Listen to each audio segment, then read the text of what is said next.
Гледате вестите на Сител. Во студиото со вас, Маријан Ников. Добро утро, вести на Сител ВОС. Во Воената академија генерал Михајло Апостолски во Скопје денеска на свеченост ќе бидат промовирани офицери и подофицери во армијата. На свеченоста ќе бидат промовирани 24-та класа питомци во чин подпоручник, слушателите на курсот за офицери на служби во почетен офицерски чин и слушателите на основниот курс за подофицери во чин водник, соопшти Министерството за одбрана. Обраќање на наставнот ќе имаат председателката на државата и врховен воен командант на армијата Гордана Силјановска Давкова, министерот за одбрана Владо Мисајловски и деканот на Воената академија полковник Митко Богдановски. На свеченоста ќе присуствуваат и началникот на генералството, генерал подполковник Васко Ѓурчиновски, министерот за спорт Борко Ристовски, представници на воено-дипломатскиот кор од Босна и Херцеговина и Црна Гора и други високи гости од министерството и армијата.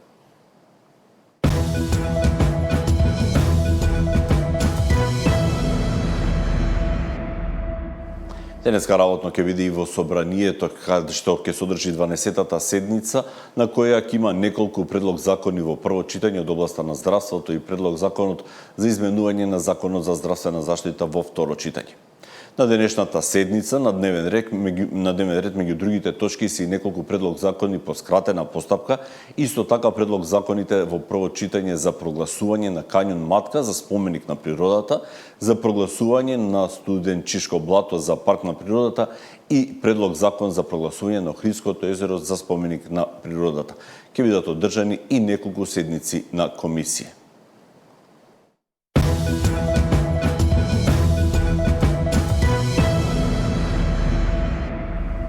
Неко собранието во текот на вчерашниот ден го изгласа ребалансот на буџетот. Опозицијската СДСМ гласаше против, а ДУИ ја напушти седницата. Со 67 гласа за и 7 против, собранието го усвои ребалансот на буџетот. Вкупните приходи се планирани на 318,2 милијарди денари, додека расходите на 362,8 милијарди денари. Растот на БДП е проектиран на 2,1%, а инфлацијата на ниво 3,5%.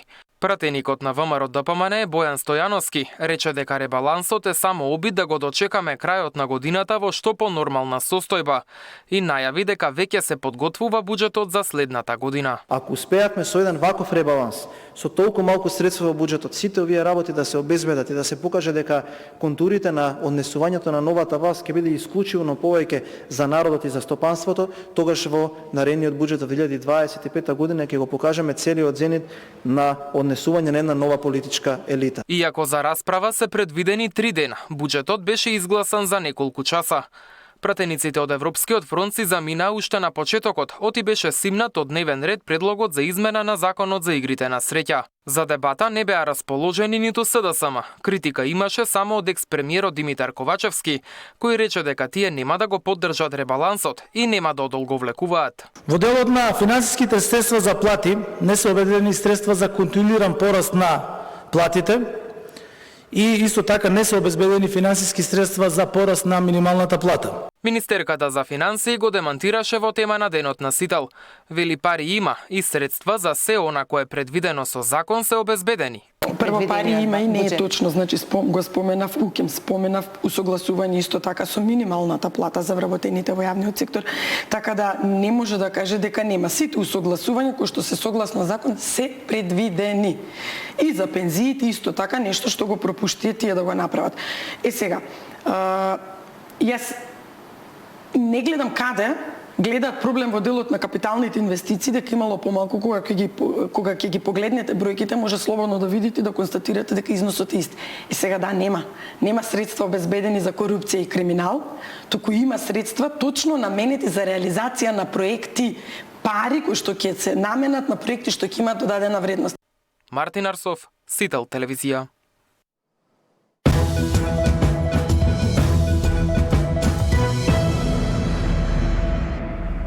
Две паралелни одбележувања на Охридскиот договор ќе се одржат денеска. Една владина на која ќе се обрати и премиерот Мицковски и една партиска на ДУИ.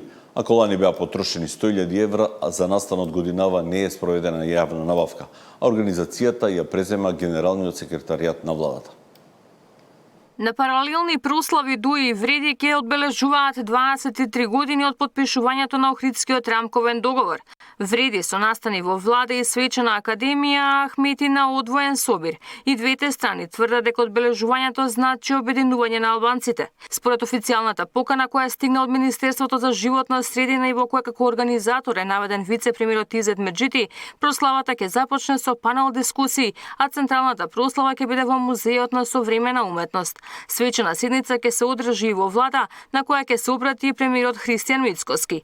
Ако за прославата минатата година беа потрошени 100.000 евра, за промотивните спотови се плаќаше по 5.000 евра, а за стихотворби на темата беа потрошени 5.500 евра државни пари, годинава не биле спроведени јавни набавки, тврдат од владата. Во однос на организацијата и прашање поврзани со јавна набавка за организација на одбележувањето ви известуваме дека не е спроведена јавна набавка, бидејќи се работи за компанија ангажирана од претходната влада, а станува збор за компанија во однос на техничка поддршка како што е бина, озвучување или видеобим. Организацијата ја презема генералниот секретаријат на владата, велат од владината прес-служба. На ден пред одржувањето на паралелните настани од власта обвинуваа дека интегративците на Ахмети не може да прифатат дека се опозиција, па си прават приватни забави за да ги поделат граѓаните. Некако Дуи секогаш имало тенденции да ги приватизира одредени настани, се уште не може да прифатат дека се опозиција, меѓутоа им треба време и те се навикнат на тоа, ќе прифатат приватни журки и забави може секој да организира. Покана за официјалното одбележување стигнала и на адреса на Дуи, но оттаму наместо заедничко одбележување испратија покани за нивна самостојна академија за легитимитет. Не одговорија ниту на обвинувањата на Таравари, но реагираа дека вице-премиерот и министер за односи со заедниците Иван Стоилковиќ го скратил буџетот за одбележувањето на Охридскиот договор. Дуи не може да стои со скрстени раце кога секојдневно се понижуваат албанците и другите и кога се поништува секое достигнување во насока на еднаквоста. Затоа го ангажиравме авторот на Охридскиот договор, Пол Вилијамс и неговиот тим да изготват правна платформа за легитимност, велат од Дуи.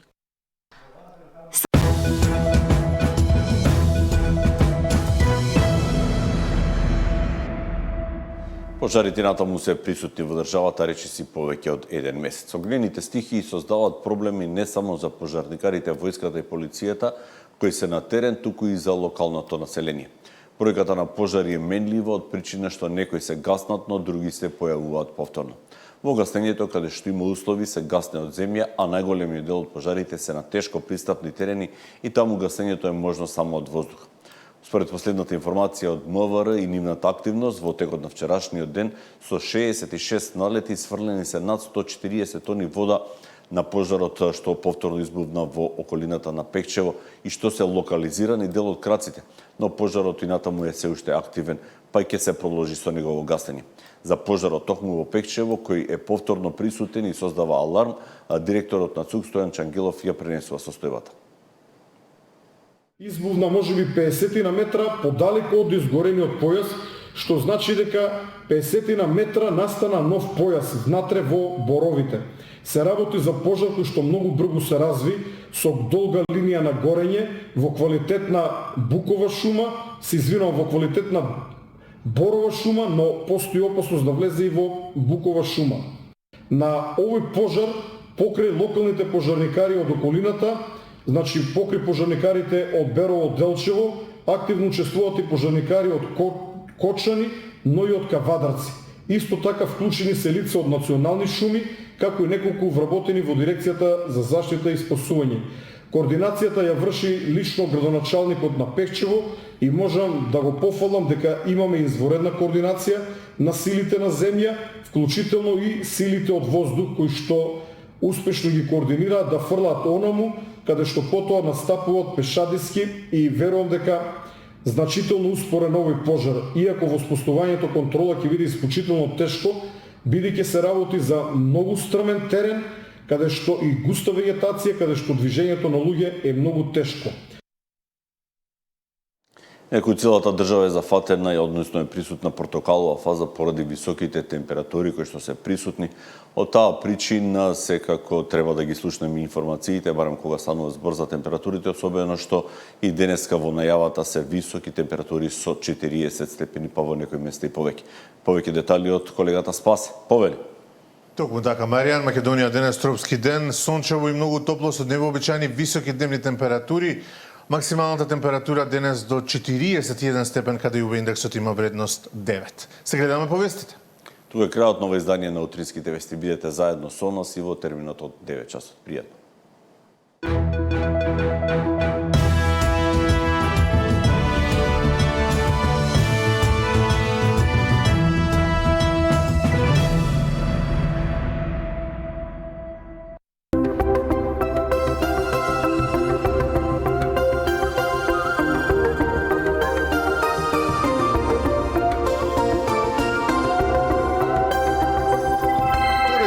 На временската прогноза на Сител. Јас благодарам што сте со нас.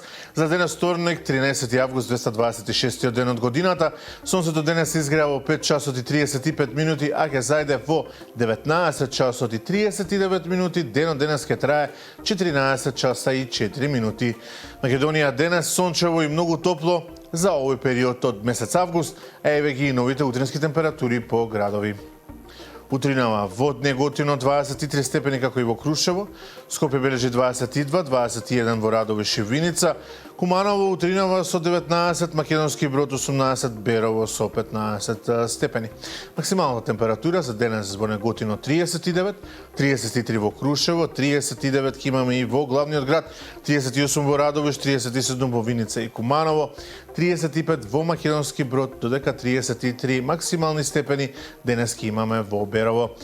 Како што напоменавме, во Македонија денес не очекува тропски ден, ќе превладува сончево и многу топло време со невообичаени високи дневни температури за овој период од годината. Ќе дува дуберен слаб ветер од променлив правец. Утринските температури ќе се движат во интервал од 12 до 22, додека пак максималните дневни во Македонија денес од 31 до високи 41 степен, каде и УВ индексот има вредност 9. Доколку немате некоја посебна потреба денес, не го напуштете вашиот дом од 10 до 17 часот. Се гледаме за кратко.